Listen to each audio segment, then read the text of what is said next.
In the remote northwestern corner of Guyana, where the jungle stretches unbroken for hundreds of miles, there once stood a settlement carved from the wilderness.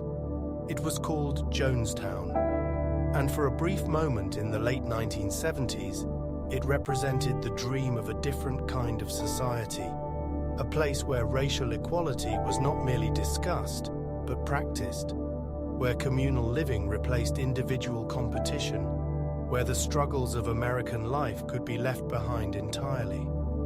The people who built this settlement were not adventurers or colonizers in the traditional sense. They were ordinary Americans, teachers, nurses, factory workers, students.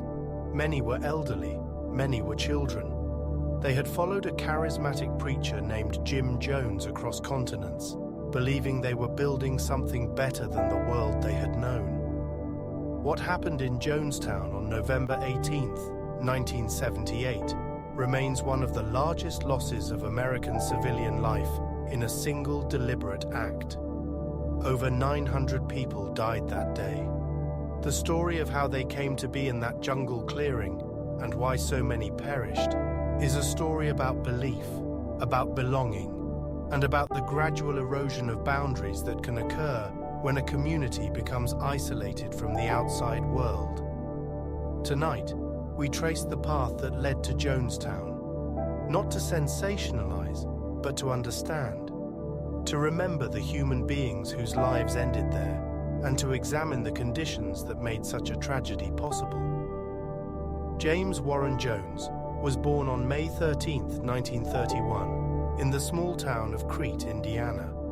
His childhood was marked by poverty and a difficult home life. His father, a World War I veteran, struggled with illness and unemployment. His mother worked long hours to support the family.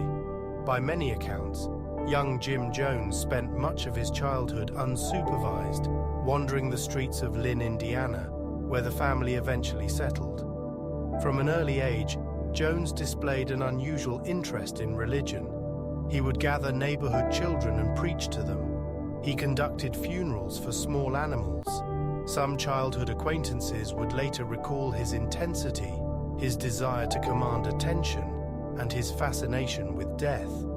As a young man, Jones began attending various churches, observing their methods and their appeal. He was drawn particularly to Pentecostal traditions, with their emotional worship services and emphasis on healing.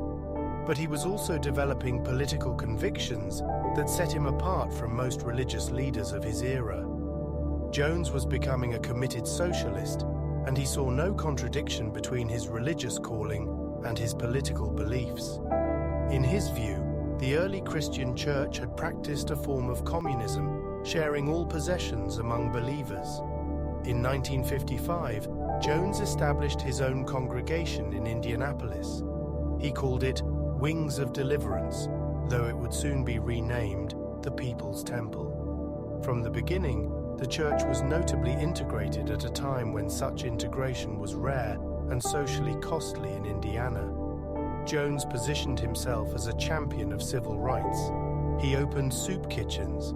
He helped families find housing. The church provided social services that the broader community often failed to deliver. For African Americans facing discrimination in housing, employment, and daily life, the People's Temple offered something valuable: respect, practical assistance, a sense of belonging to a community that judged people not by the color of their skin, but by their commitment to the cause. This genuine commitment to racial equality would become central to the People's Temple's appeal for decades. Many members would later reflect that whatever else went wrong, the integration and mutual care they experienced in the church was real. It was something they had not found elsewhere in American society. Throughout the 1960s, the People's Temple grew. Jones became increasingly skilled at building loyalty among his followers. He claimed to possess the gift of prophecy. He staged what appeared to be miraculous healings during church services. Former members would later reveal that these healings were carefully orchestrated. Confederates would pretend to be ill or disabled, then appear to be cured through Jones's touch. Chicken organs were palmed and presented as tumors that had been removed from the bodies of the faithful. These deceptions served a purpose beyond mere spectacle. They established Jones as a figure of supernatural authority, and for people who desperately wanted to believe, who needed something to believe in, the performances were convincing enough. In 1965, Jones moved his congregation to Ukiah, California. He told his followers that he had received a vision. He said that nuclear war was coming, and that Ukiah was one of the safest places to survive the coming apocalypse. Around 70 families made the journey west with him. In California, the People's Temple entered a new phase. The church expanded into San Francisco and Los Angeles, recruiting thousands of new members.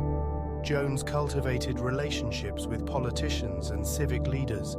The church's members, disciplined and organized, became a valuable political force.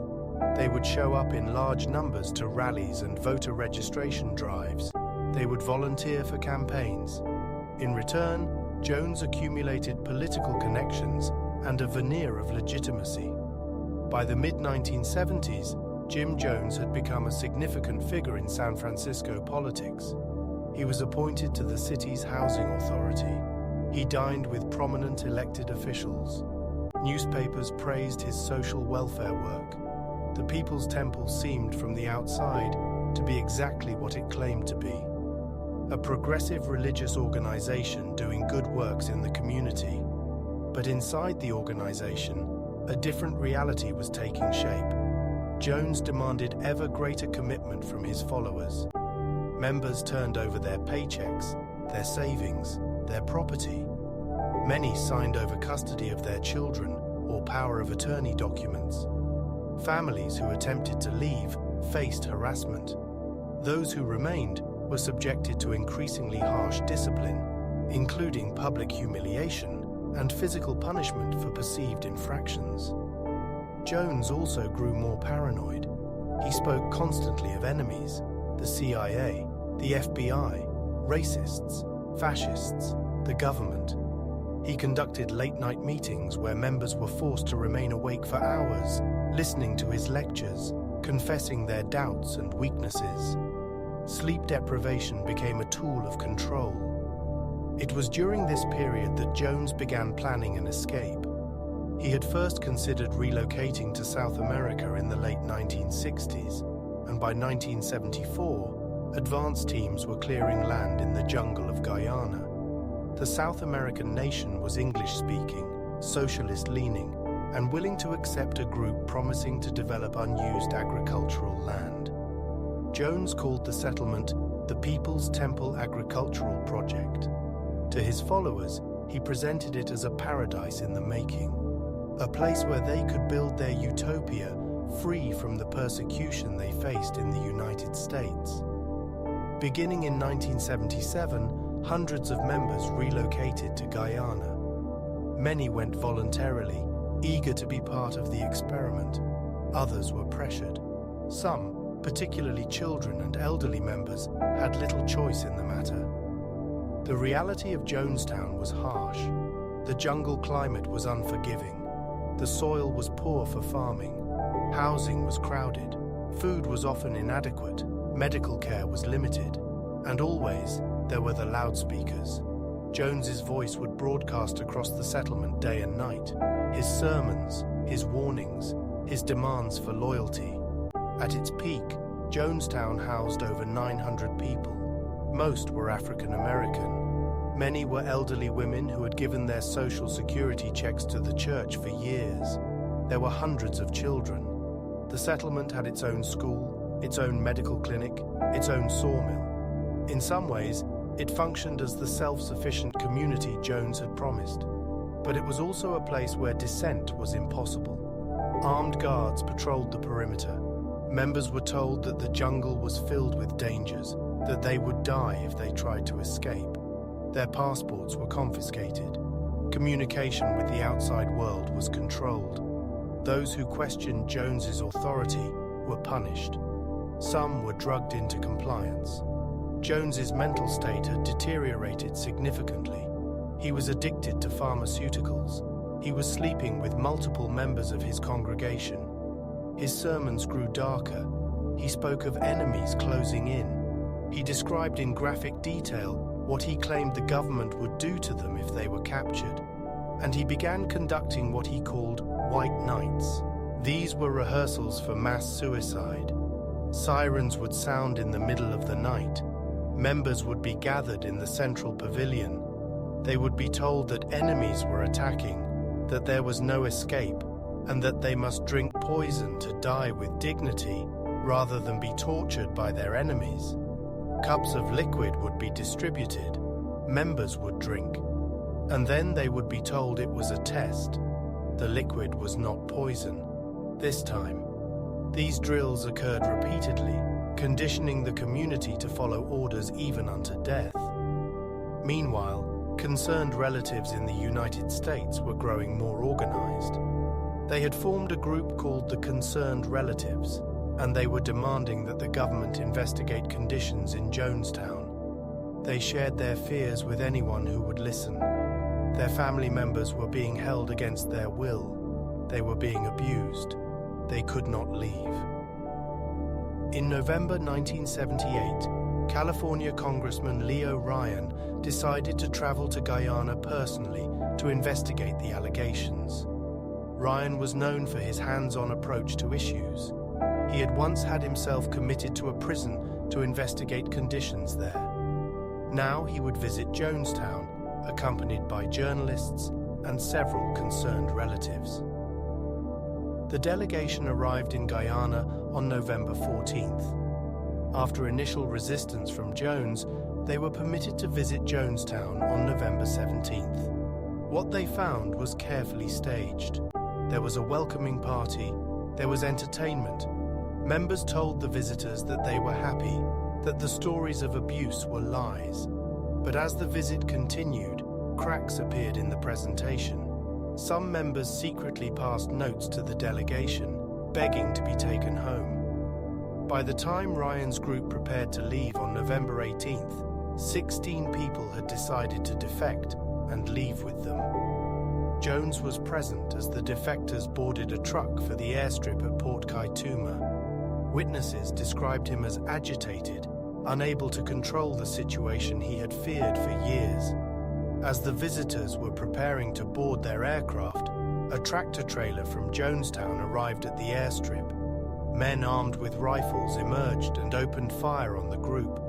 Congressman Ryan was killed. 3 journalists were killed. 1 defector was killed. 11 others were wounded. Some escaped into the jungle.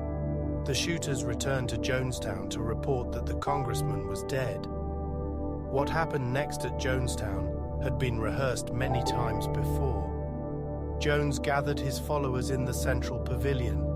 He told them that it was over, that armed forces would soon arrive to torture them, that the only option left was what he called revolutionary suicide. A large metal vat was brought out. It contained a grape-flavored drink mixed with cyanide and sedatives. The recordings of this final meeting survive. They were recovered afterward, and they are among the most haunting documents in American history. On them, you can hear Jones urging his followers forward. You can hear some dissent. One woman, Christine Miller, argued that the children should be allowed to live, that there must be another way. She was overruled. Parents gave the poison to their children first. Syringes without needles were used to squirt the mixture into the mouths of infants. Then the adults drank. The poison worked quickly. Within 5 minutes, a person who had ingested it would be dead. Not everyone went willingly. The evidence suggests that some were injected against their will. Others may have been shot. Armed guards surrounded the pavilion to prevent escape. Jones himself died of a gunshot wound to the head. Whether it was self-inflicted or administered by someone else has never been definitively established. By the time Guyanese authorities reached Jonestown the following day, over 900 people were dead. The bodies lay in rows around the pavilion, arms often linked, parents embracing children. The sheer scale of the death was difficult to comprehend. It took days for the full count to emerge, as smaller bodies were found beneath the adults. 276 of the dead were children. The task of recovering and identifying the bodies was immense. The Guyanese government lacked the resources to handle such a mass casualty event. The United States military was called in. Bodies were flown to Dover Air Force Base in Delaware for identification. The process took months. The tropical climate had accelerated decomposition. Many bodies could only be identified through dental records or fingerprints. The news of Jonestown shocked the American public. Nothing like this had happened before.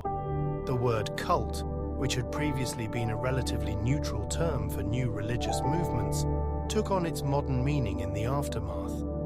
Jonestown became a reference point for the dangers of charismatic authority and isolated communities. In the weeks that followed, investigations attempted to piece together what had happened. How had so many people come to follow Jim Jones? How had the warning signs been missed? Why had government agencies not intervened earlier? These questions led to congressional hearings and reforms in how the State Department handled reports of Americans in distress overseas. For the families of those who died, the aftermath was complicated by public reaction. Many people blamed the victims. The phrase "drinking the Kool-Aid" entered the American lexicon as a dismissive term for blind obedience, erasing the complexity of what had actually occurred. In fact, many of those who died at Jonestown had been deeply committed to social justice. They had been seeking community, meaning, and purpose. They had trusted a leader who systematically betrayed that trust. The survivors, roughly 87 people who were away from Jonestown that day or escaped into the jungle, carried their own burdens. Some had lost entire families. All had to live with the knowledge of what had happened to the community they had been part of. Scholarship on Jonestown has evolved over the decades. Early accounts tended towards sensationalism, portraying the members as either mindless followers or uniquely gullible. More recent work has emphasized the gradual nature of the commitment process, the genuine good works that drew people to the church initially, and the systematic techniques of manipulation and control that Jones employed. What Jonestown teaches us, if we are willing to learn, is not a simple lesson about avoiding cults or distrusting charismatic leaders. It is a more complicated truth about human nature, about our deep need for belonging, about the vulnerability that creates, and about the gradual, almost imperceptible steps by which manipulation can become control, and control can become captivity. The people who died at Jonestown were not foolish. Many were educated. Many were idealistic. They wanted a better world, and they believed they were building one. That their idealism was exploited and ultimately destroyed does not diminish its sincerity. Today, the site of Jonestown has been reclaimed by the jungle. Little remains to mark what happened there. In Oakland, California, a memorial at Evergreen Cemetery bears the names of those who died. For many years, the victims were buried in unmarked graves, unclaimed and largely forgotten. The memorial was not dedicated until 2011, more than 30 years after the massacre.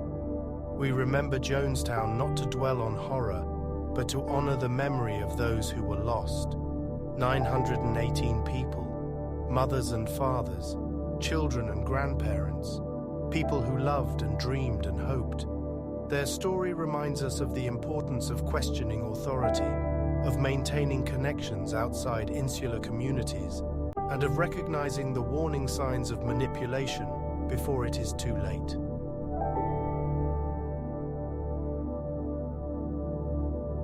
In the spring of 1997, in a quiet suburb north of San Diego, police officers entered a large rented mansion, expecting to find nothing particularly unusual. A former member of a small religious group had grown concerned. He had received a farewell video in the mail. What officers discovered inside that house would become one of the most haunting images in American cultural memory. 39 people lay throughout the home, all dressed identically, all positioned with care, all gone by their own hands. They had chosen to leave this world together, believing with complete certainty that they were about to be collected by a spacecraft traveling in the wake of a comet. This is the story of Heaven's Gate. Not a tale of madness, though many would call it that. Not simply a story of manipulation, though that element exists within it. It is, at its heart, a story about belief, about the human need for meaning, about how ordinary people, searching for answers to questions we all carry, found a home in extraordinary ideas, and about how those ideas, over the course of 3 decades, led to that quiet house in Rancho Santa Fe. To understand what happened there, we must go back to the beginning, to a chance meeting in the early 1970s when 2 people discovered they shared something profound. The story begins with Marshall Herff Applewhite. Born in 1931 in Spur, Texas, he was the son of a Presbyterian minister. From his earliest years, religion was not simply a part of his life. It was the framework through which his family understood everything. His father preached, his family prayed, and young Marshall absorbed the message that there was more to existence than what could be seen with human eyes. Applewhite grew into a talented man. He earned a degree in philosophy. He served in the Army Signal Corps. He pursued graduate studies in music at the University of Colorado. For a time, he seemed destined for a conventional life of accomplishment. He married. He had 2 children. He taught music at several universities, including the University of Alabama. Students remembered him as charismatic and passionate. He had a presence that commanded attention, a voice that filled lecture halls and concert spaces. He directed musical productions. He performed as a baritone singer.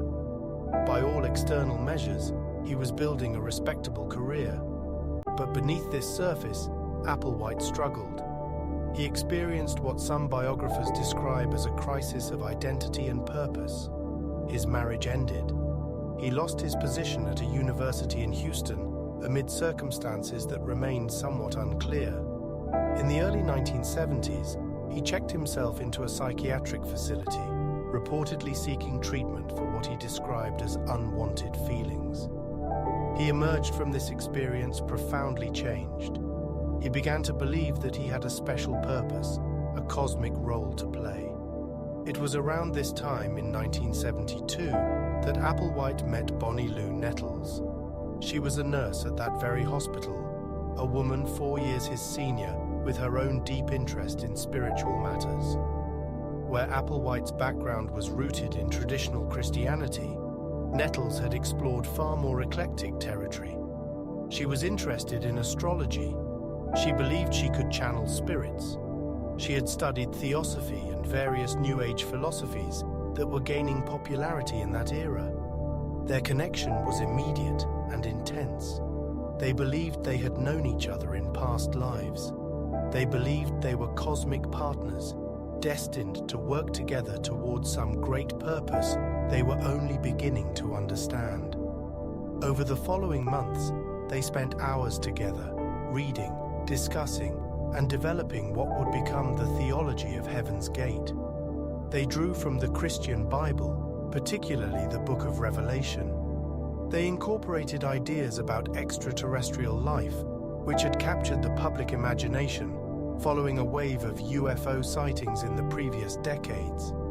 They believed that they were the 2 witnesses described in the Book of Revelation, prophets who would be killed and then resurrected.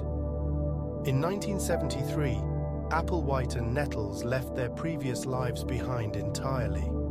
They set out on the road together, traveling across the American West, camping in their car, living with almost nothing. They were refining their message. They believed that Earth was about to be recycled, that human civilization as it existed was coming to an end. But there was hope. Beings from a higher level of existence, which they called the next level, were offering a way out. Humans could graduate from their earthly bodies, could shed what they called their vehicles, and could ascend to a higher plane of existence.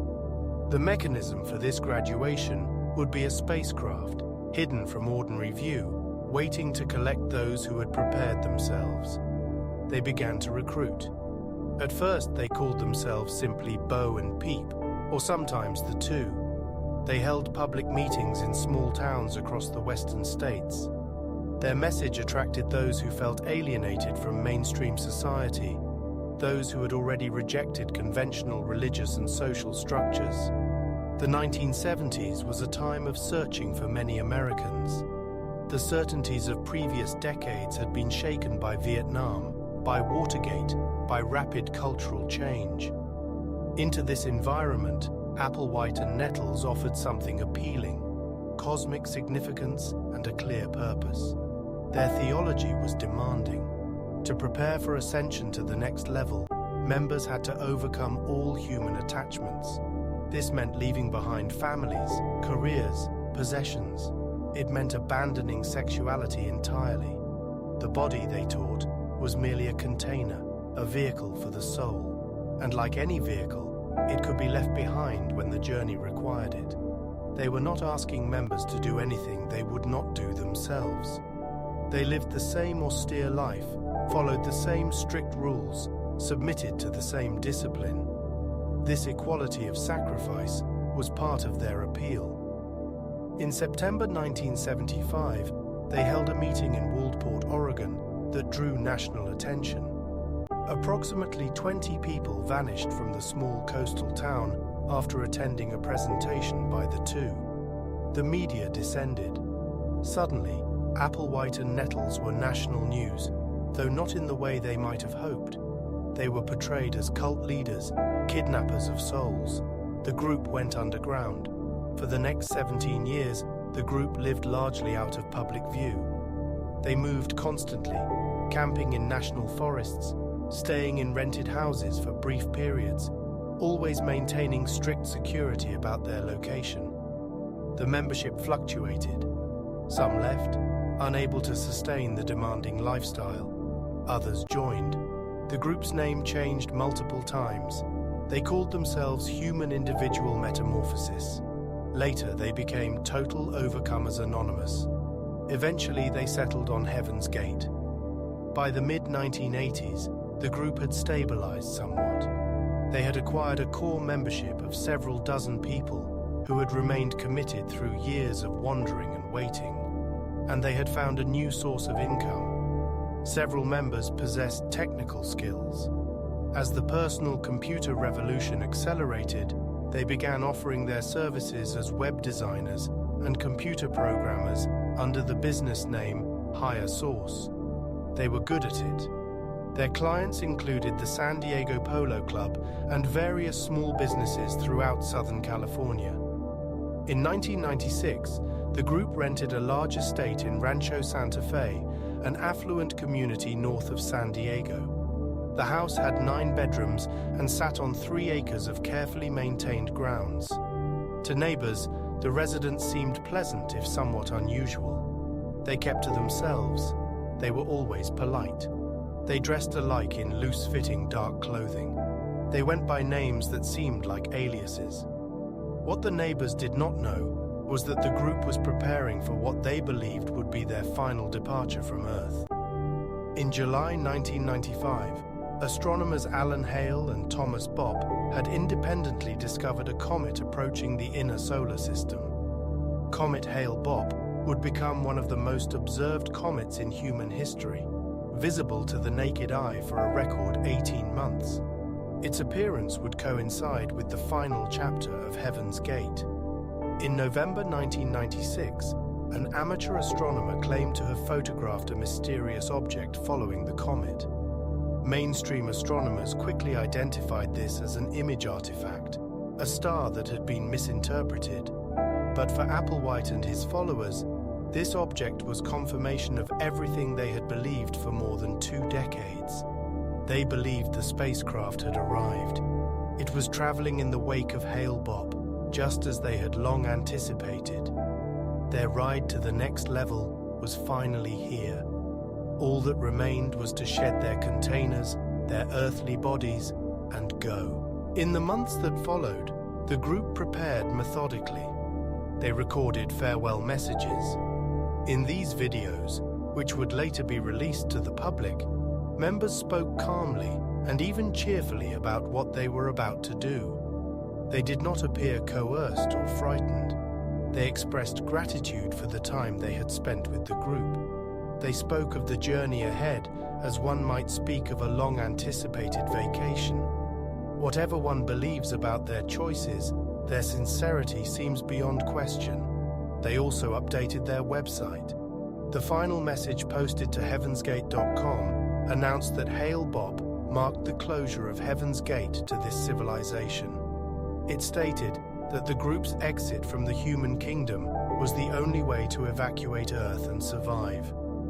The spacecraft following the comet was their ticket home. The process they chose was methodical and extended over 3 days in late March 1997. They worked in shifts.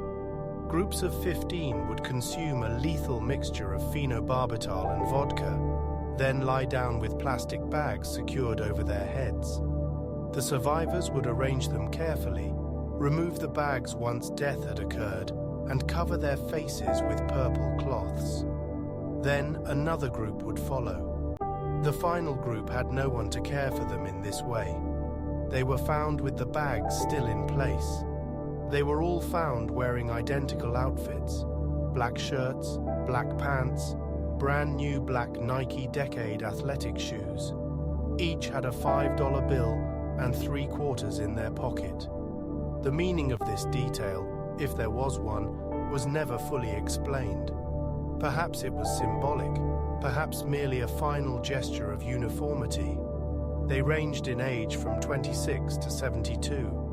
The oldest among them was Bonnie Lou Nettles' own daughter. The discovery came on March 26, 1997. A former member named Rio D'Angelo had received a package from the group containing farewell videos and a letter instructing him to alert authorities. He called a friend. Together, they went to the house. They found the first bodies. They called the police. By the following morning, the story was everywhere. The media response was overwhelming and, in many cases, sensationalized. The image of 39 people, dressed identically, lying in neat rows throughout a suburban mansion, was both horrifying and fascinating to a public that struggled to comprehend how such a thing could happen. How could rational adults, many of them intelligent and educated, come to believe that a spaceship was following a comet? How could they choose to end their lives in service of that belief? The victims, because that is what we must call them regardless of their own perspective, came from all walks of life. There were former college professors. There was a computer programmer. There were individuals who had once led entirely conventional lives before encountering Applewhite and Nettles. Many had been with the group for more than 20 years. They had given the best decades of their lives to this community and this belief system. For them, the exit, as they called it, was not a tragedy. It was the culmination of everything they had worked toward. Marshall Applewhite was found among them. He was 65 years old. He had spent the final 25 years of his life building and leading this community. Bonnie Lou Nettles, his cosmic partner, had died of cancer in 1985. Her death had been a crisis for the group.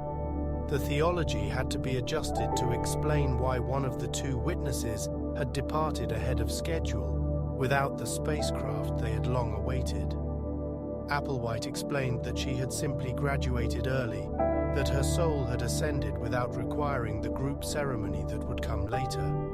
He continued on without her. In the aftermath, researchers and psychologists attempted to understand what had happened.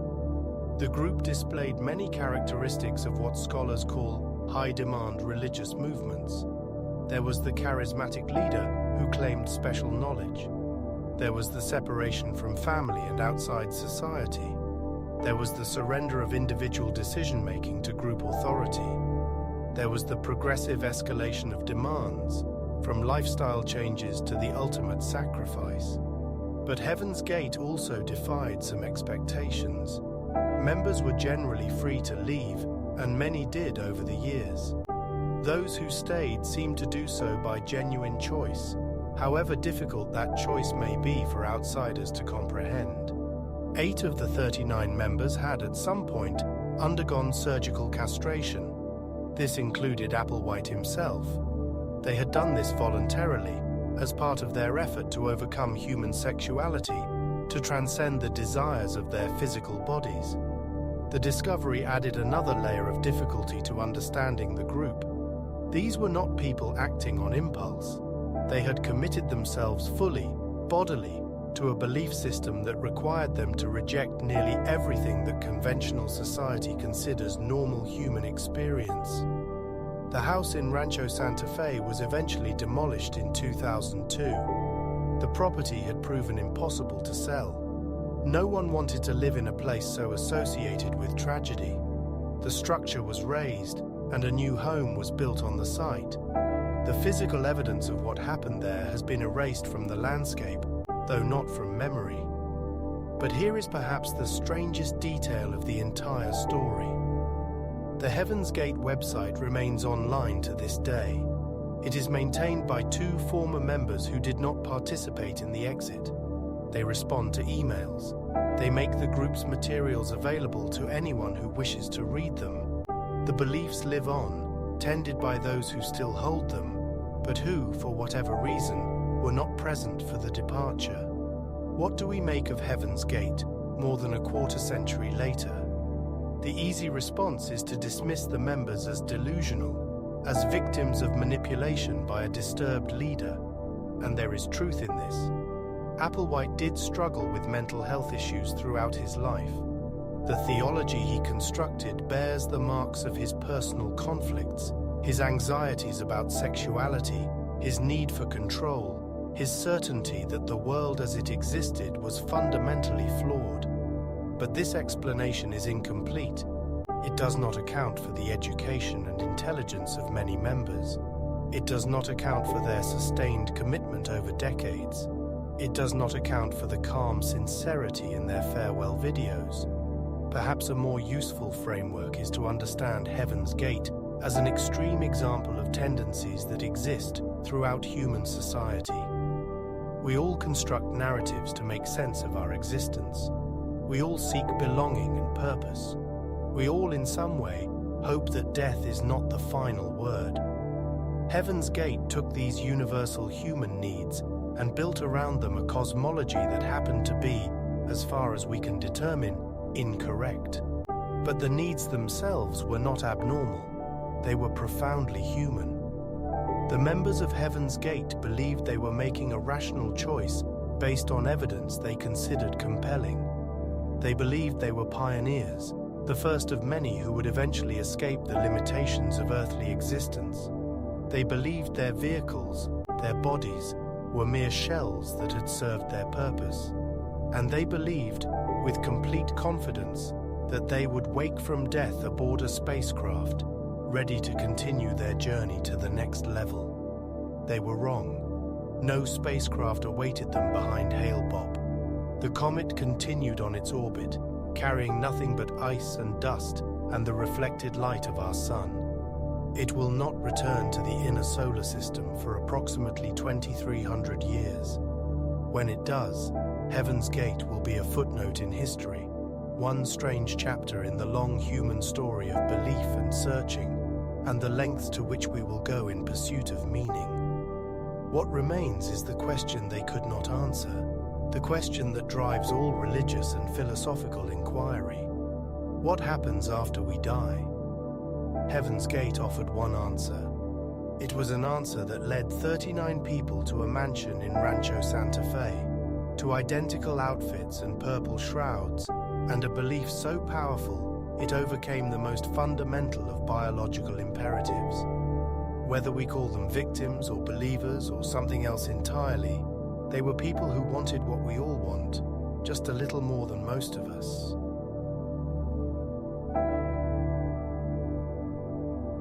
In the quiet suburbs of Albany, New York, there once stood an unassuming office complex.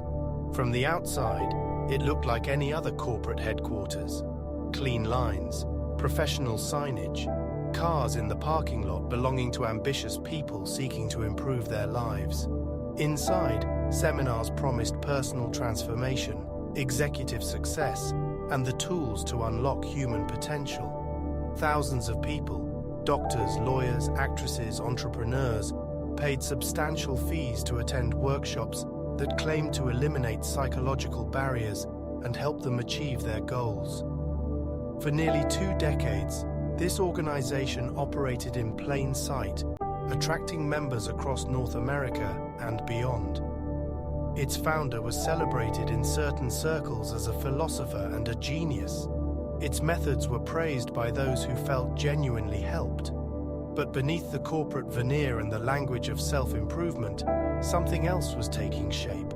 Something that would eventually be exposed as one of the most disturbing cult operations in modern American history. This is the story of NXIVM, how it began, how it operated, and how it finally came to an end. To understand NXIVM, we must first understand the man who created it. Keith Raniere was born in Brooklyn, New York, in 1960. From an early age, he cultivated an image of exceptional intelligence. He claimed to have an IQ of 240, which, if true, would have made him one of the most intelligent people to ever live. He said he began reading at age 1 and was solving advanced mathematics problems as a young child. These claims were difficult to verify, but Raniere repeated them often, and they became central to his mystique. He studied mathematics and physics at Rensselaer Polytechnic Institute, graduating in 1982. Those who knew him in college described him as charismatic, but also deeply interested in controlling those around him, particularly women. In the late 1980s and early 1990s, Raniere entered the world of multi-level marketing. He co-founded a company called Consumers Byline, which operated as a buying club where members paid fees to access discounted products. The business model required recruiting new members to generate revenue, a structure that attracted the attention of regulators in multiple states. By 1993, the New York Attorney General's office was investigating the company for operating as an illegal pyramid scheme. Consumers Byline eventually settled with regulators and shut down. But for Raniere, this experience was instructive. He had learned how to build an organization around recruitment. He had learned the power of promising people something transformative. And he had learned that people were willing to pay significant money for the promise of self-improvement. He simply needed a better vehicle. That vehicle emerged in 1998. Working with a nurse named Nancy Saltzman, Raniere developed a new program they called Executive Success Programs, or ESP. Saltzman had trained in neuro-linguistic programming and hypnotherapy, and she brought a veneer of therapeutic legitimacy to Raniere's ideas.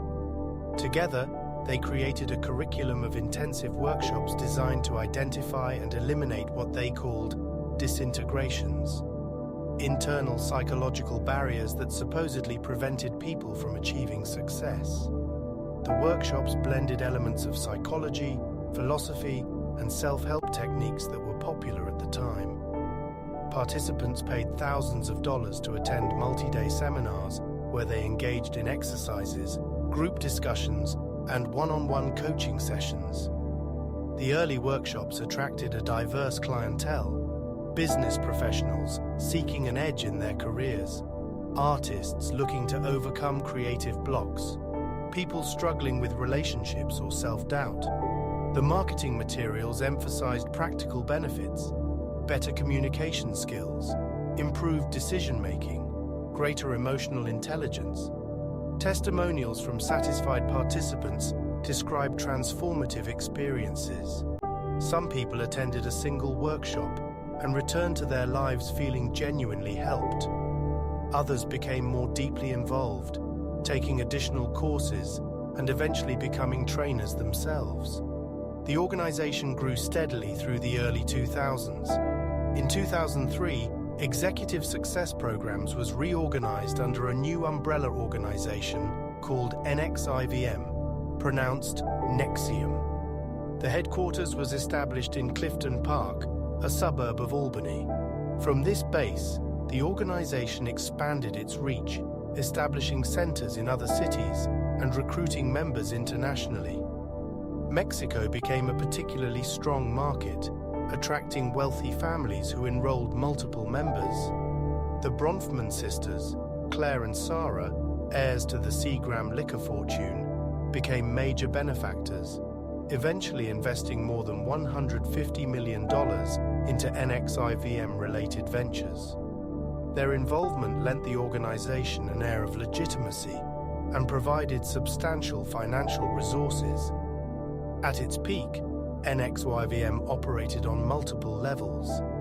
The outermost layer consisted of the public-facing seminars and workshops.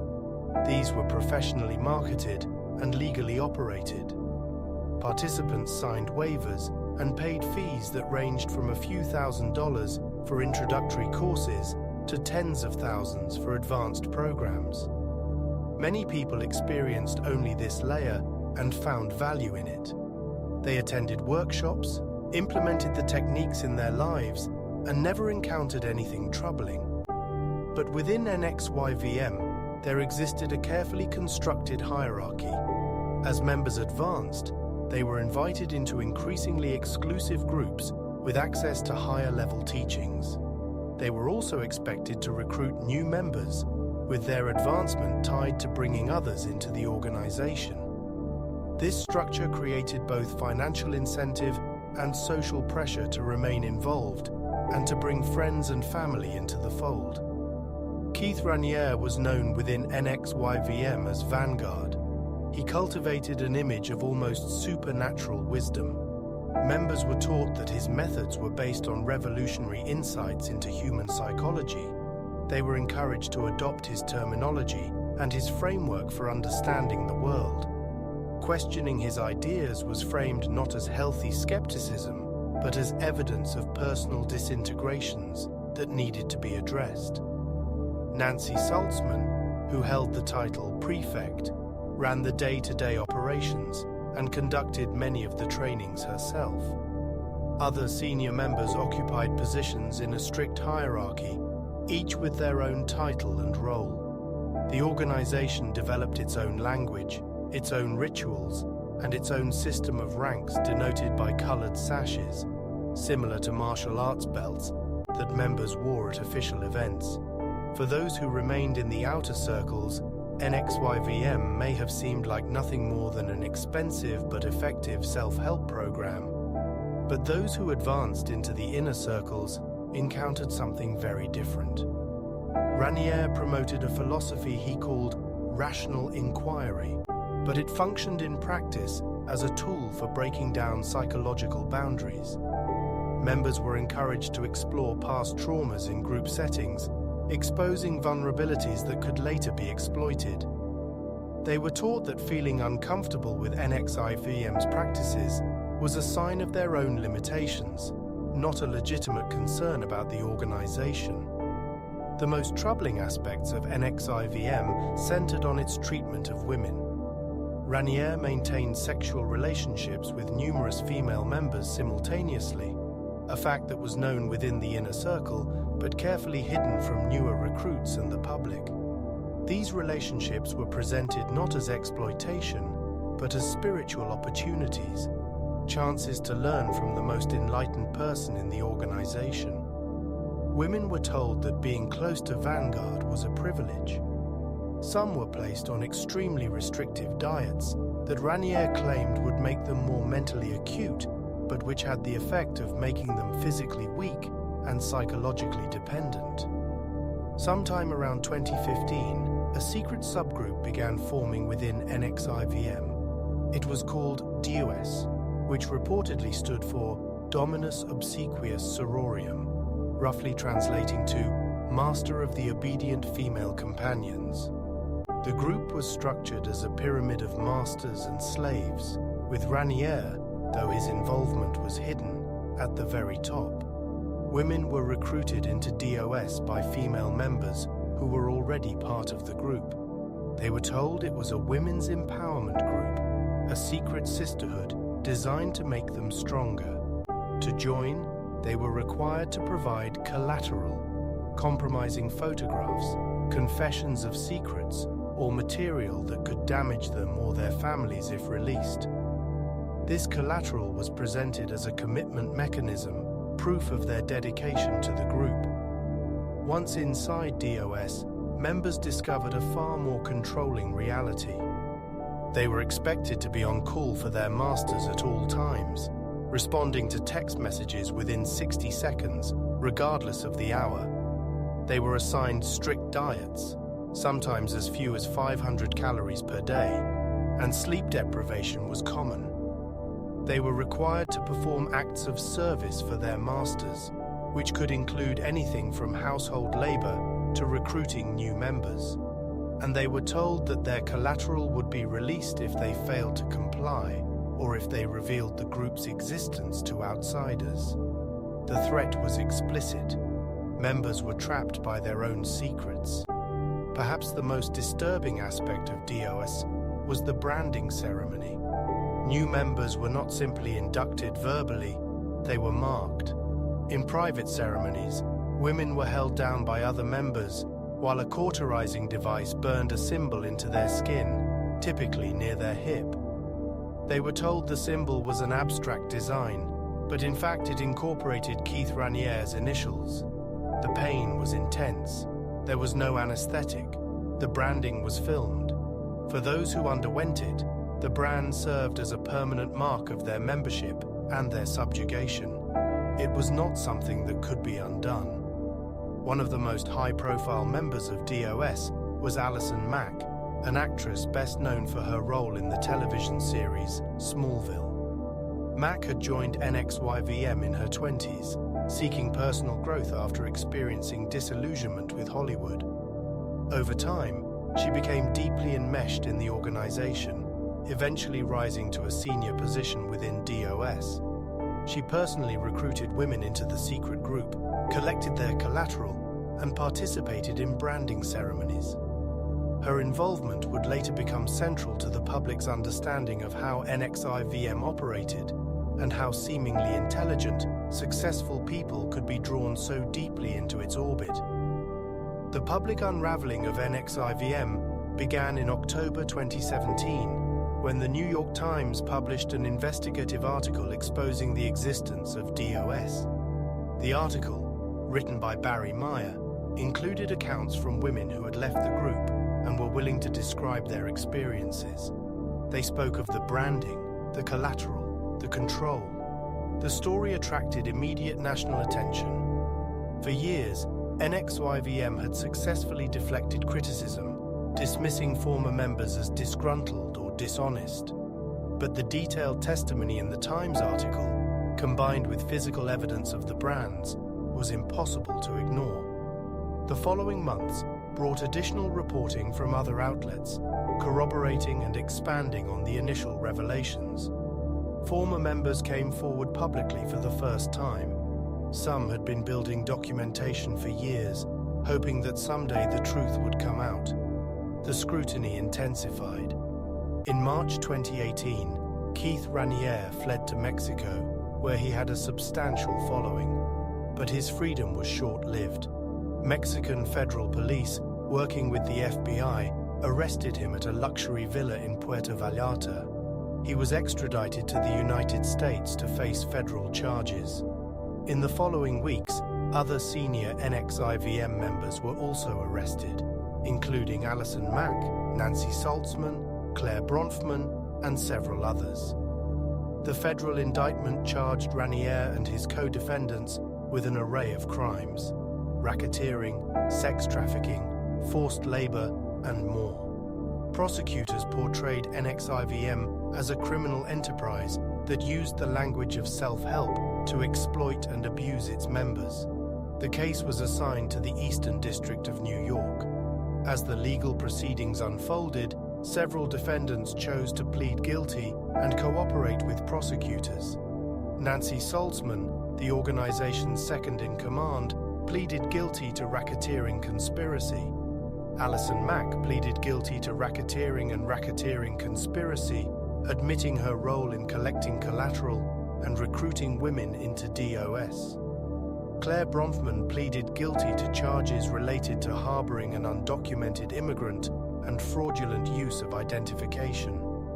Keith Raniere chose to go to trial. In June 2019, after 6 weeks of testimony, a jury found him guilty on all counts, including racketeering, sex trafficking, and possession of child pornography.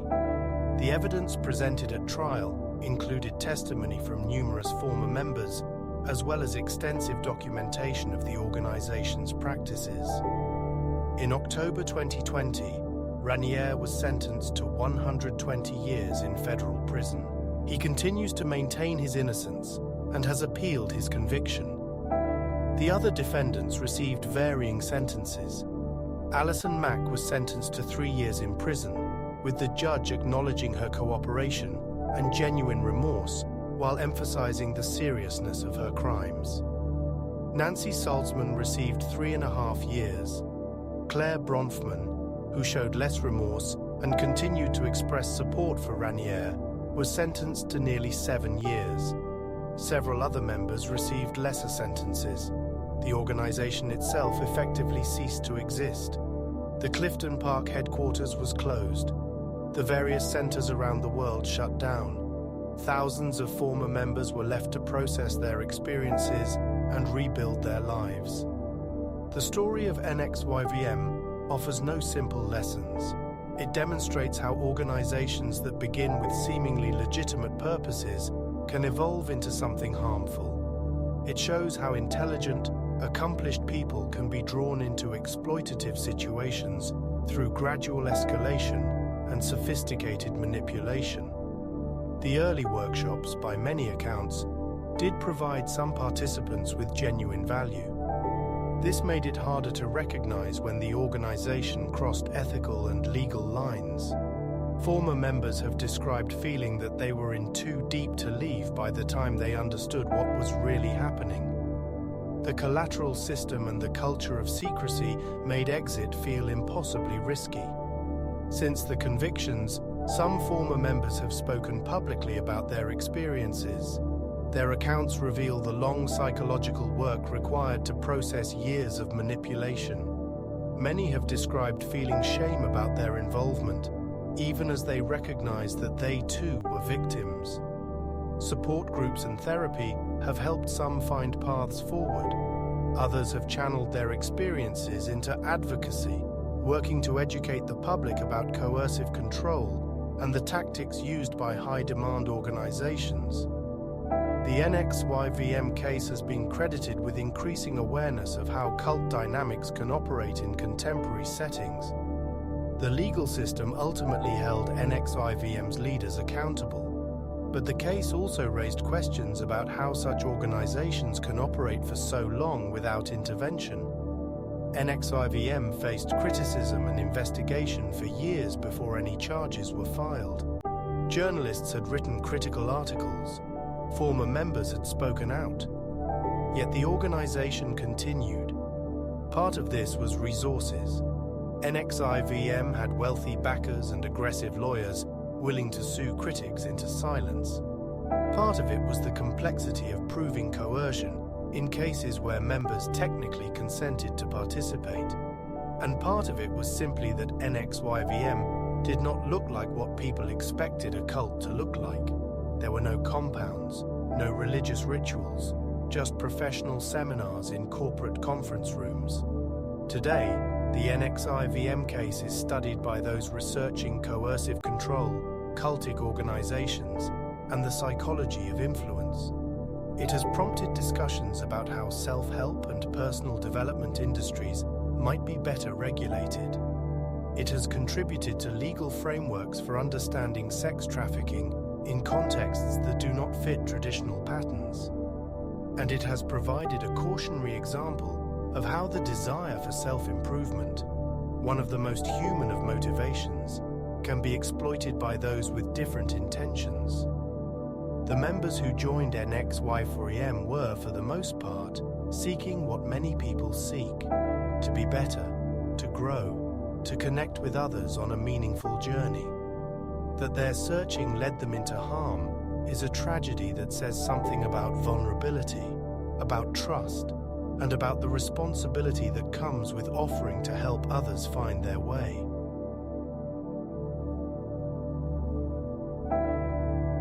In the spring of 1993, the eyes of the world turned to a stretch of Texas prairie 10 miles outside the city of Waco. There, on a property the residents called Mount Carmel, a religious community had made their home for decades. They called themselves the Branch Davidians, and they believed they were living in the final days before Christ's return. What unfolded over 51 days would become one of the most studied, debated, and consequential events in modern American history. A confrontation between federal agents and a small religious group. A siege that captured international attention, and a conclusion that left 76 people dead, including 25 children. Tonight, we trace the full history of the Branch Davidians and the events at Waco. We will examine the origins of their faith, the rise of their final leader, and the sequence of decisions that led to tragedy. This is not a story with easy answers. It is a story that raised profound questions about religious freedom, government power, and how a society responds to those who choose to live apart from it. To understand what happened at Mount Carmel, we must first understand who the Branch Davidians were and where their beliefs came from. Their story begins not in Texas, but in the religious ferment of 19th century America.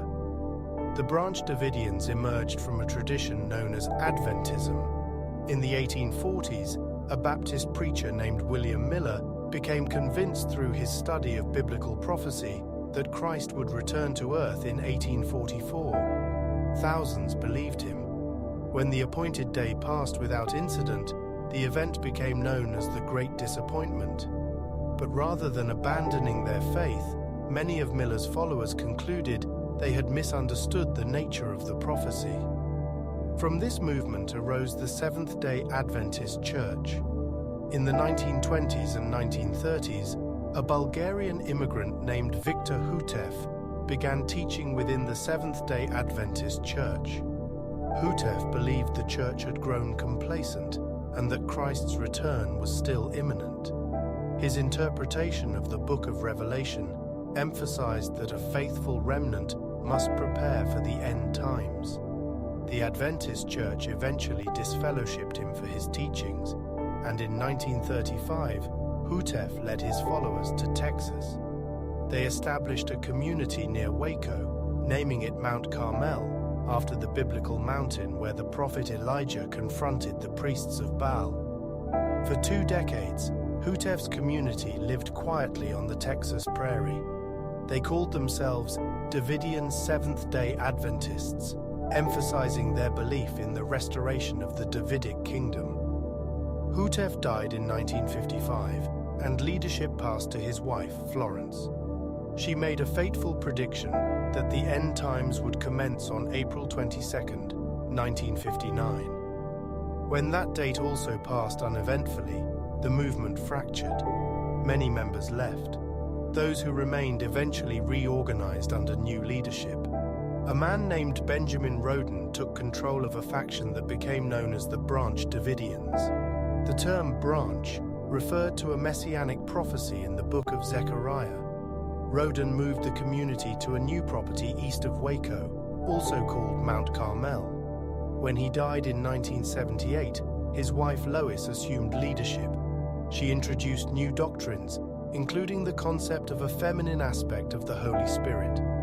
The group remained small, numbering perhaps 50 members, living a communal life centered on Bible study and preparation for Christ's return. It was into this small, isolated community that a young man named Vernon Howell arrived in 1981. He was 22 years old, a high school dropout from Houston with an extraordinary ability to memorize and interpret scripture. He had grown up in a troubled home, raised largely by his grandmother. He had been a member of a Seventh-day Adventist congregation before being expelled for his unconventional teachings. At Mount Carmel, he found a community that took biblical prophecy as seriously as he did. Vernon Howell would eventually take a new name and lead the Branch Davidians into their final chapter. But that transformation took years, shaped by internal conflicts and Howell's growing conviction that he had been chosen for a divine purpose. Vernon Howell was not an obvious candidate for spiritual leadership. He struggled academically due to dyslexia and never finished high school. But he possessed two remarkable qualities: an encyclopedic knowledge of the Bible, which he had memorized in large portions, and a charismatic ability to hold an audience's attention for hours. His sermons, which he called Bible studies, could last 8, 10, even 12 hours. He wove together passages from throughout the Old and New Testaments, constructing elaborate interpretations that placed the Branch Davidians at the center of end times prophecy. Lois Roden recognized Howell's abilities and took him under her wing. Despite being more than 40 years his senior, she apparently entered into a relationship with him. She announced that Howell was a prophet and began grooming him as a potential successor. This created a power struggle with her son, George Roden, who believed leadership should pass to him. The conflict grew increasingly bitter throughout the mid-1980s. After Lois Roden's death in 1986, the dispute turned violent. George Roden challenged Howell to a contest.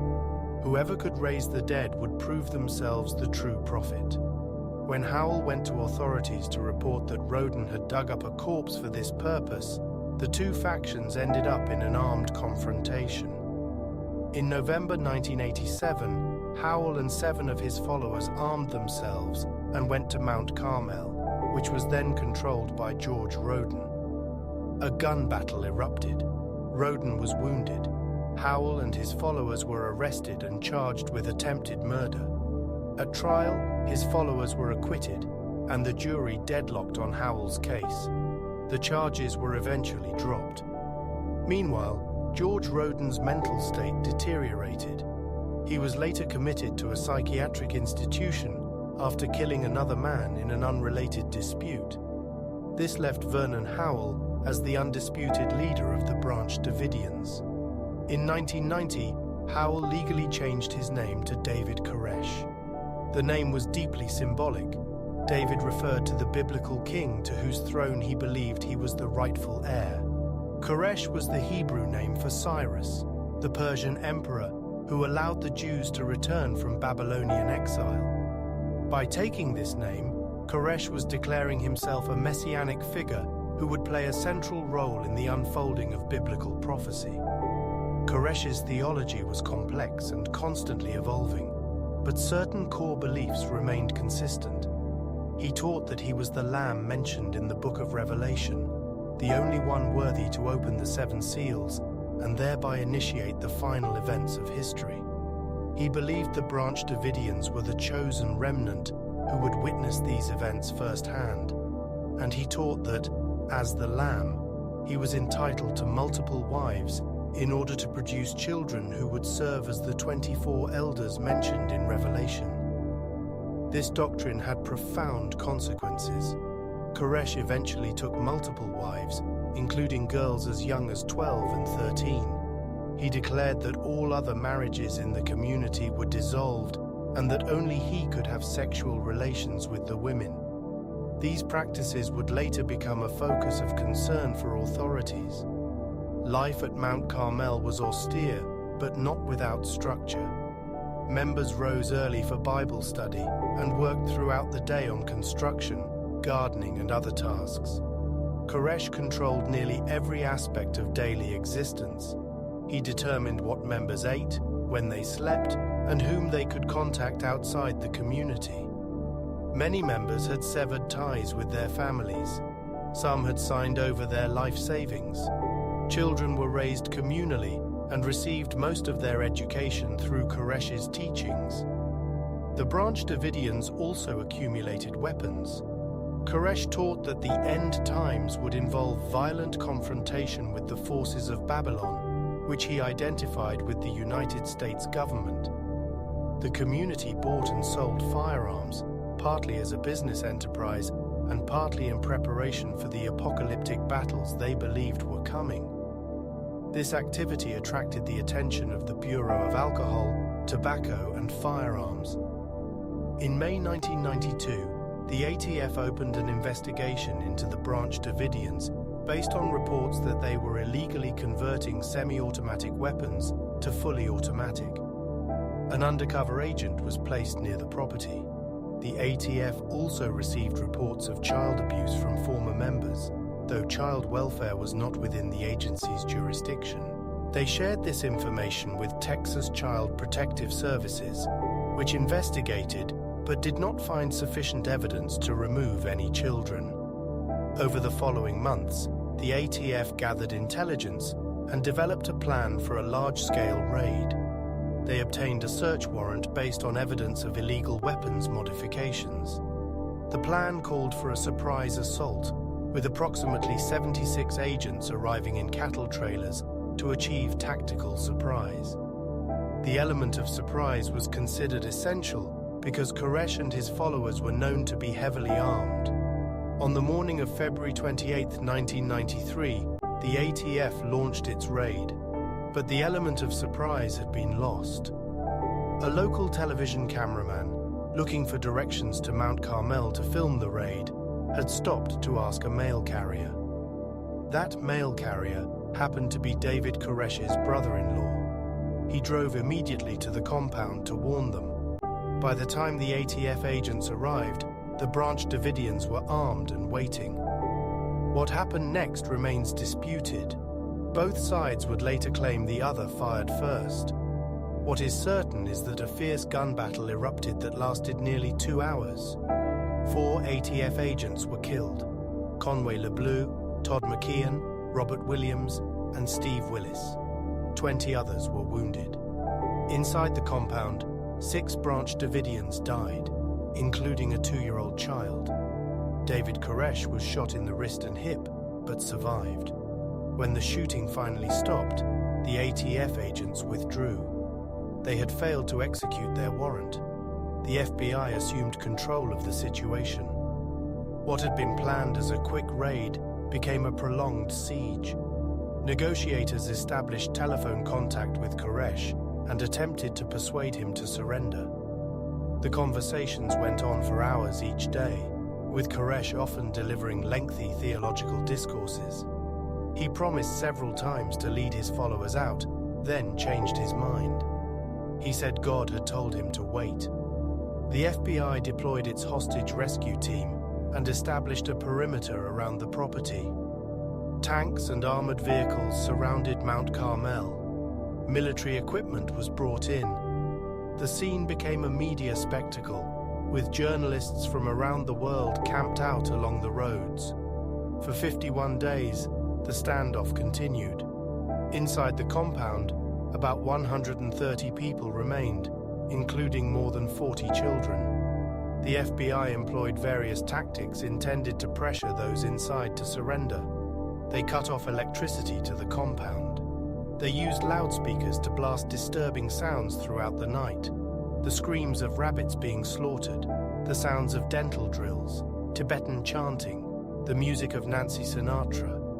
These sleep deprivation techniques were controversial even at the time. 35 people, including 21 children, left the compound during the siege, but the core group remained with Koresh. Koresh recorded video messages during the siege, showing the children and families inside. He appeared calm, even jovial at times. He continued to insist that he was waiting for a sign from God. In early April, he said he had received a message to write an interpretation of the 7 seals. Once this document was completed, he would come out. He began working on the manuscript. On the morning of April 19, 1993, the FBI began implementing a plan that had been approved by Attorney General Janet Reno. Armored vehicles approached the compound and began punching holes in the walls. Through these holes, they injected CS gas, a form of tear gas. The FBI's plan called for a gradual escalation over 48 hours, intended to make conditions inside the building untenable and force those inside to exit. Throughout the morning, the gas insertion continued. The Branch Davidians did not come out. FBI negotiators repeatedly urged them over loudspeakers to leave. Agents reported that some inside were wearing gas masks. The children, however, had no protection from the gas. CS gas is particularly harmful to children and can cause serious injury in enclosed spaces. Shortly after noon, fire broke out within the compound. It spread with terrifying speed. The wooden buildings, combined with the accelerants present from years of lantern use and the windy conditions, created an inferno. Within minutes, the entire structure was consumed. Fire trucks on the perimeter were unable to approach due to safety concerns about ammunition cooking off in the heat. When the flames died down and investigators could finally enter, they found the remains of 76 people. 25 of them were children. David Koresh was found dead from a gunshot wound to the head. Another leader, Steve Schneider, also died of a gunshot. Whether these were suicides or whether they were killed by others in the final moments remains uncertain. The aftermath brought investigations at every level. Congressional hearings examined the decisions made by federal agencies before, during, and after the siege. The Department of Justice conducted an internal review. Independent investigators were brought in to determine the cause of the fire. The official conclusion was that the Branch Davidians themselves started the fires. Survivors disputed this. Several investigations found evidence consistent with fires being started simultaneously in multiple locations within the compound, suggesting deliberate action by those inside. Audio recordings from listening devices planted in the building contained what FBI interpreters said were discussions about spreading fuel. However, critics questioned these interpretations and the handling of evidence. The bodies of those who died were eventually released to their families. Many were buried in a cemetery near the site of Mount Carmel. 11 Branch Davidians who survived the fire were prosecuted on various charges. 8 were convicted of voluntary manslaughter or weapons charges and received sentences ranging from 15 to 40 years. Attorney General Janet Reno took responsibility for approving the final assault. She testified that she had been told conditions inside were deteriorating, that children were being abused, and that the situation could not continue indefinitely. Critics argued that these justifications were overstated and that the FBI had become impatient rather than allowing negotiations more time. Reno later said that the decision weighed heavily on her for the rest of her life. 2 years to the day after the fire at Waco, on April 19, 1995, a truck bomb destroyed the Alfred P. Murrah Federal Building in Oklahoma City, killing 168 people. The bomber, Timothy McVeigh, cited the events at Waco as his primary motivation. He viewed the siege as government tyranny and saw his attack as retaliation. This connection forced a broader reckoning with the consequences of Waco beyond the immediate tragedy. The congressional hearings in 1995 were contentious. Critics from across the political spectrum raised concerns about the ATF's decision to conduct a paramilitary raid rather than arresting Koresh during one of his frequent trips off the property. They questioned the FBI's negotiation strategy and the use of psychological pressure tactics. They asked whether the final assault was justified given the presence of so many children. In the years following Waco, federal law enforcement agencies implemented significant changes. Negotiation protocols were revised. greater emphasis was placed on patience in standoff situations. The use of military-style tactics and equipment in domestic law enforcement received increased scrutiny. Some of these reforms were later tested in subsequent standoffs, most notably the Montana Freeman Siege in 1996, which ended peacefully after 81 days. The site of Mount Carmel today is quiet. A small chapel has been rebuilt by surviving Branch Davidians and their descendants. The memorial trees planted in the 1990s have matured. Visitors still come, though fewer each year, to pay their respects or simply to see the place they read about in history. The events at Waco left scars that have never fully healed. Families lost children, parents, siblings. Questions about what could have been done differently continue to be debated in academic and law enforcement circles. The tragedy became a reference point in American discussions about the boundaries of religious freedom, the power of government, and the dangers of escalation. What remains is a story without easy heroes or villains. David Koresh held beliefs that most found incomprehensible, and his treatment of children was, by any standard, harmful. Yet the community at Mount Carmel included people who genuinely believed they were living according to divine truth. The federal agents who planned and executed the raid were attempting to enforce laws they believed had been broken. The decisions made under pressure on all sides led to an outcome no one wanted. The Branch Davidians and the Waco siege remind us how quickly events can spiral beyond anyone's control, how assumptions and miscommunication can compound, how the collision between institutional authority and absolute belief can end in catastrophe. It is a story worth remembering, not for the sensational details, but for the human complexities that lay beneath them. 76 people died in the Texas prairie that April day. Their names are written in stone now, in a place where the wind still blows across the grass and the years continue to pass.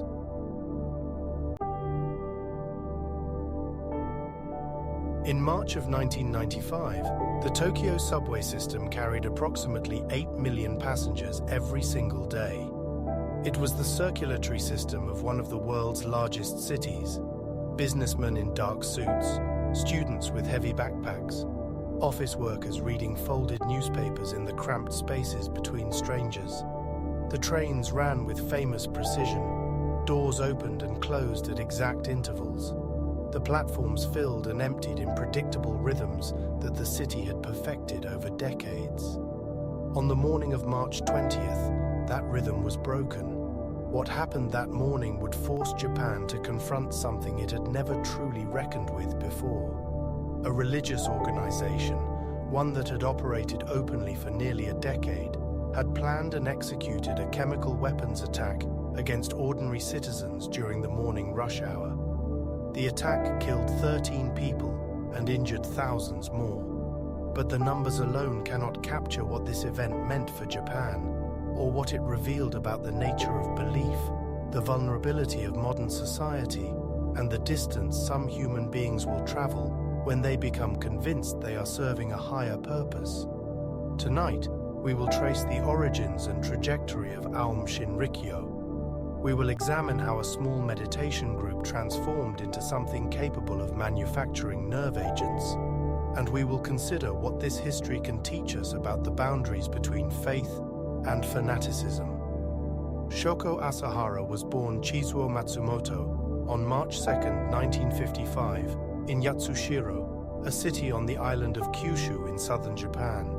His family was poor. His father wove tatami mats for a living, a trade that provided little income in post-war Japan. Chizuo was born with infantile glaucoma, which left him blind in his left eye and with severely limited vision in his right. At the age of 6, his parents enrolled him in a government-funded school for the blind in Kumamoto Prefecture, where he would spend the next 12 years as a boarding student. The school was a formative environment in ways that would echo throughout his later life. Among students who were completely blind, Asahara's partial sight gave him a significant advantage. Former classmates would later recall that he used this advantage freely, sometimes manipulating and bullying those who could not see at all. He was remembered as ambitious, domineering, and intensely focused on status. He served as the class president and demonstrated early organizational abilities. He also developed an interest in acupuncture and traditional medicine, fields that were common career paths for visually impaired individuals in Japan. After graduating in 1975, Asahara moved to Tokyo with ambitions that extended far beyond his training. He wanted to attend the prestigious Tokyo University and enter the elite class of Japanese society. He failed the entrance examination. He tried again and failed again. Eventually, he abandoned the academic path and opened a small pharmacy in Chiba Prefecture, selling herbal remedies and traditional Chinese medicines. In 1982, he was arrested for selling fake remedies and fined 200,000 yen. The conviction seemed to be a turning point. He closed the pharmacy and began searching for something else entirely. Throughout the early 1980s, Asahara explored various spiritual traditions. He practiced yoga. He studied Buddhism. He joined a new religious movement called Agonshu, which combined elements of esoteric Buddhism with millennial prophecy.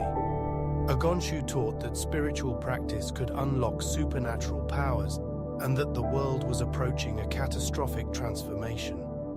Asahara absorbed these ideas eagerly. He also began to develop his own following, teaching yoga classes and claiming to have achieved special states of consciousness through his practice. In 1984, Asahara established a small yoga school in Tokyo called Aum Shinrikyo. The name would later be shortened to Aum Shinrikyo. The word Aum comes from the sacred Sanskrit syllable representing the universe. Shinrikyo translates roughly to teaching of supreme truth. The organization began modestly, with perhaps a few dozen members practicing yoga and meditation under Asahara's instruction. He taught breathing techniques, physical postures, and meditation methods drawn from Hindu and Buddhist traditions. There was nothing particularly unusual about this. Japan in the 1980s was home to hundreds of small spiritual groups offering similar teachings. What distinguished Asahara was his ambition and his evolving claims about his own spiritual status. In 1986, he traveled to India and later claimed to have achieved final enlightenment in the Himalayas. When he returned to Japan, he began teaching that he was not merely a yoga instructor, but a fully enlightened being, a Buddha for the current age. He claimed the ability to levitate, to read minds, to see the future. His followers were invited to achieve their own enlightenment by following his methods and increasingly by surrendering their will to his guidance. By 1987, Aum Shinrikyo had grown to approximately 1,500 members. It had purchased land and constructed facilities. It had registered as a religious corporation under Japanese law, gaining tax-exempt status and legal protections.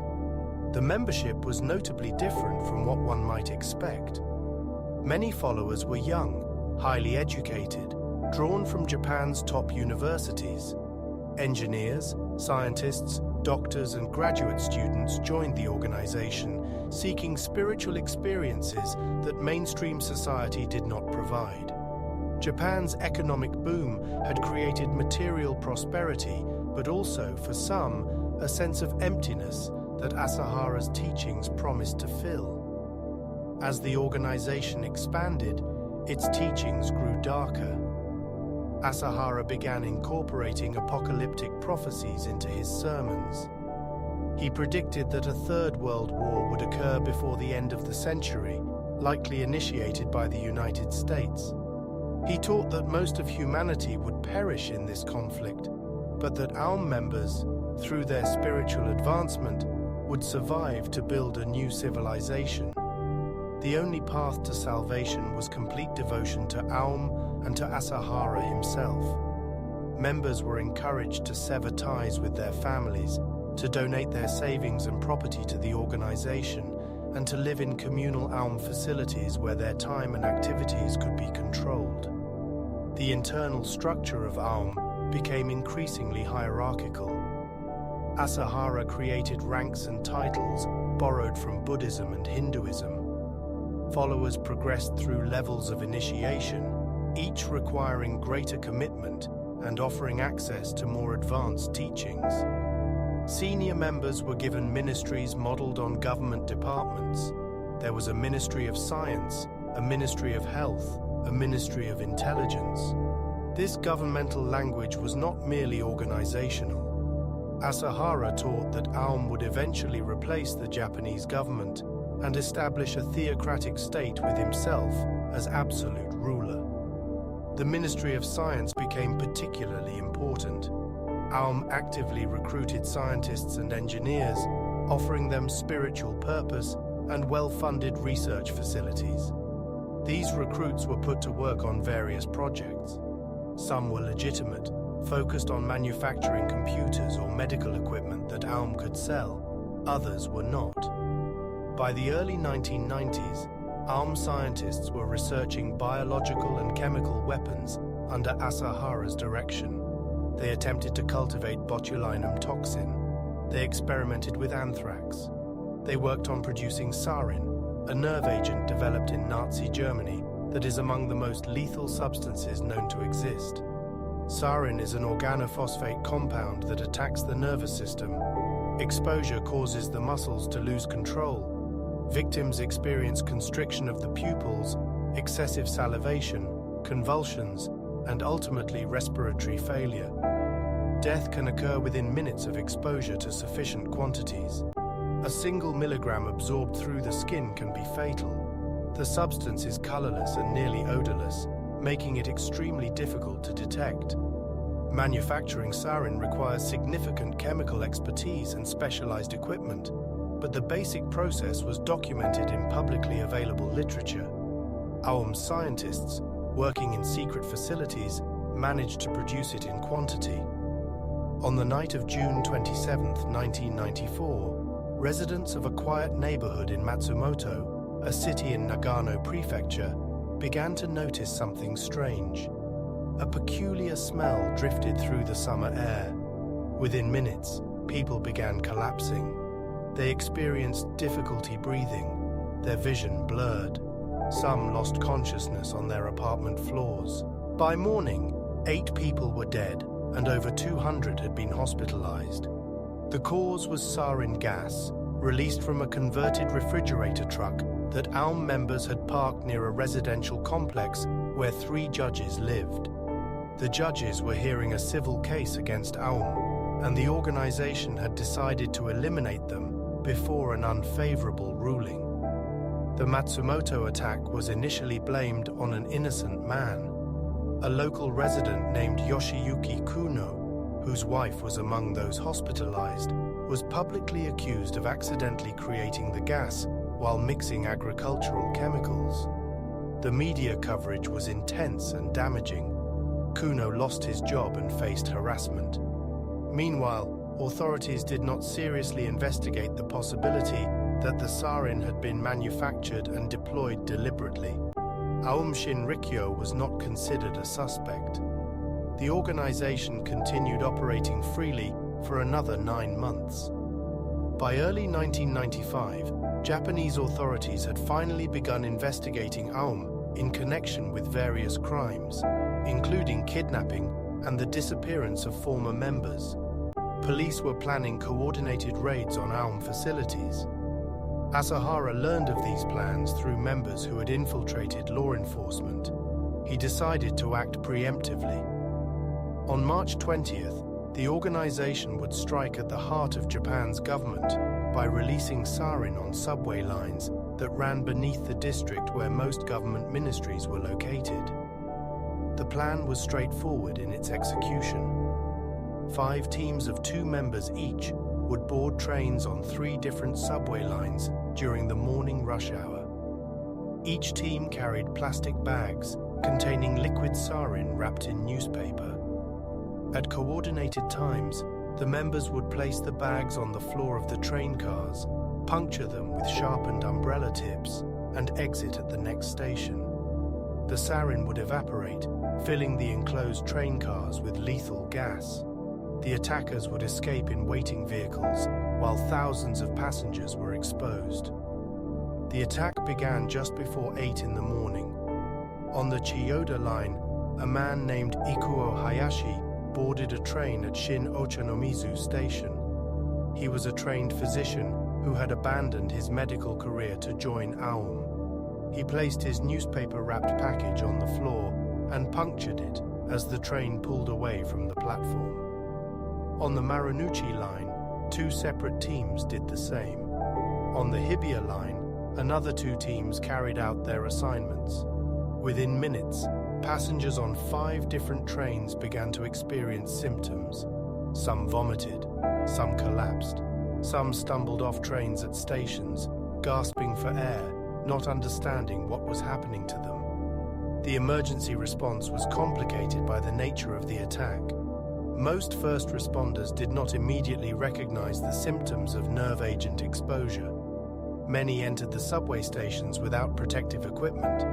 Several emergency workers were themselves hospitalized after exposure. The subways continued operating for some time after the first reports, carrying contaminated air through the tunnel system. At Kasumigaseki Station, where several of the targeted lines converged beneath government buildings, the platform became a scene of chaos as affected passengers emerged from multiple trains. 12 people died on that day from direct sarin exposure. A 13th victim, a subway employee who had removed one of the sarin packages from a train, died later. Over 5,000 people sought medical treatment. Approximately 1,000 of these required hospitalization. Many survivors suffered long-term health effects, including vision problems, chronic fatigue, and post-traumatic stress. The psychological impact extended far beyond those directly exposed. For millions of Japanese citizens, the attack shattered assumptions about safety and social order that had defined post-war Japanese life. The response from Japanese authorities was swift. Within 2 days, police launched coordinated raids on Aum Shinrikyo facilities across Japan. They searched the organization's main compound at the base of Mount Fuji and numerous other properties. What they found confirmed their worst suspicions and revealed the scope of what Aum had been planning. Chemical weapons production facilities, stockpiles of precursor chemicals sufficient to produce enough sarin to kill millions, a Russian military helicopter, biological research laboratories, holding cells where members had been detained and, in some cases, killed. Over the following months, police arrested hundreds of Aum members on various charges. The leadership was systematically located and detained. Asahara himself was found on May 16th, hiding in a concealed compartment within the Aum compound. He was barely responsive when discovered, allegedly in a meditative state. He was arrested and charged with murder and numerous other crimes. His trial would not conclude for another 11 years, complicated by his uncooperative behavior and questions about his mental competence. The trials revealed the full extent of Aum's criminal activities. The subway attack was not an isolated event, but the culmination of years of escalating violence. The organization had murdered former members who attempted to leave. They had killed a lawyer named Tsutsumi Sakamoto, along with his wife and infant son, because he was helping families retrieve members from the group. They had kidnapped individuals and held them captive. They had attempted biological weapons attacks on multiple occasions before turning to chemical weapons. The Matsumoto attack, which had killed 8 people, was finally definitively linked to Aum. 13 Aum members, including Shoko Asahara, were eventually sentenced to death for their roles in the various attacks. Asahara's death sentence was finalized in 2006. Legal proceedings continued for years as various members appealed their convictions or provided testimony against others. The executions were finally carried out on July 6, 2018, when Asahara and 6 other members were hanged, and on July 26th of that same year, when the remaining 6 condemned members were executed. It had taken more than 23 years for the legal process to reach its conclusion. For the victims and their families, no legal resolution could restore what had been taken. Many survivors continued to suffer health effects decades after the attack. Some remained unable to work.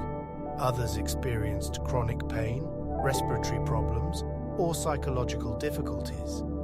The families of those who died were left with permanent absence. Eiji Takahashi, one of the subway employees who died after removing a sarin package from a train, was 24 years old. He had been married for less than 2 years.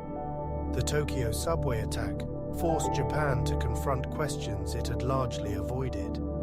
How had a religious organization been able to operate openly while manufacturing chemical weapons? Why had warnings from families and former members been ignored?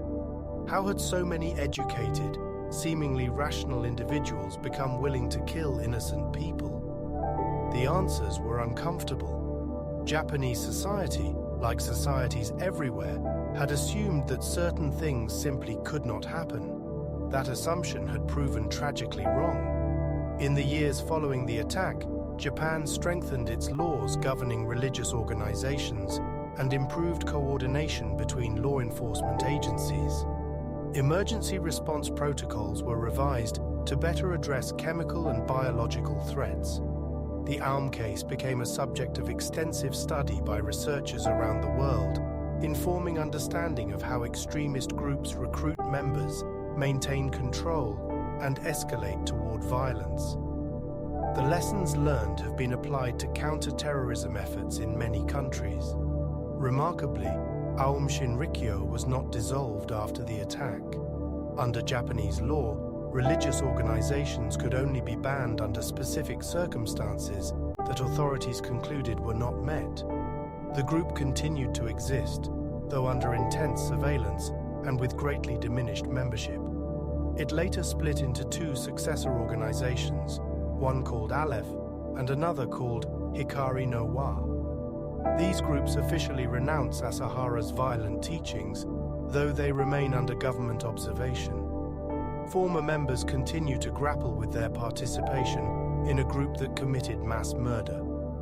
The story of Aum Shinrikyo resists simple explanations. It is not enough to say that Shoko Asahara was mentally ill, though he may have been. It is not enough to say that his followers were brainwashed, though they were certainly manipulated. The young scientists and engineers who built sarin production facilities were not stupid.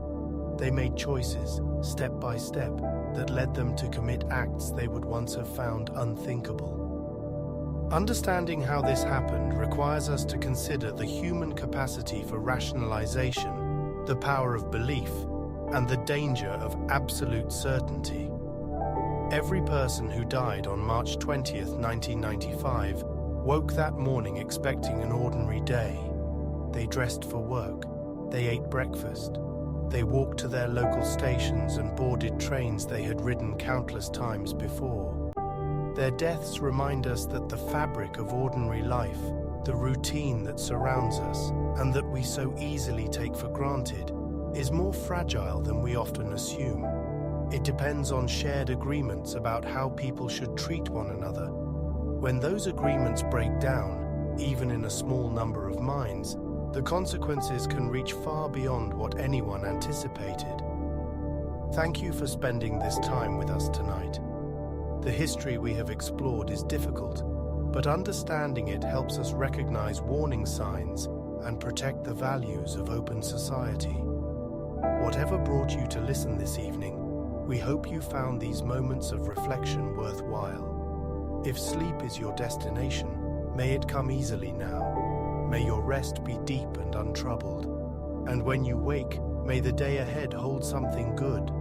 Until next time, from all of us here at Legends of the Unknown, good night.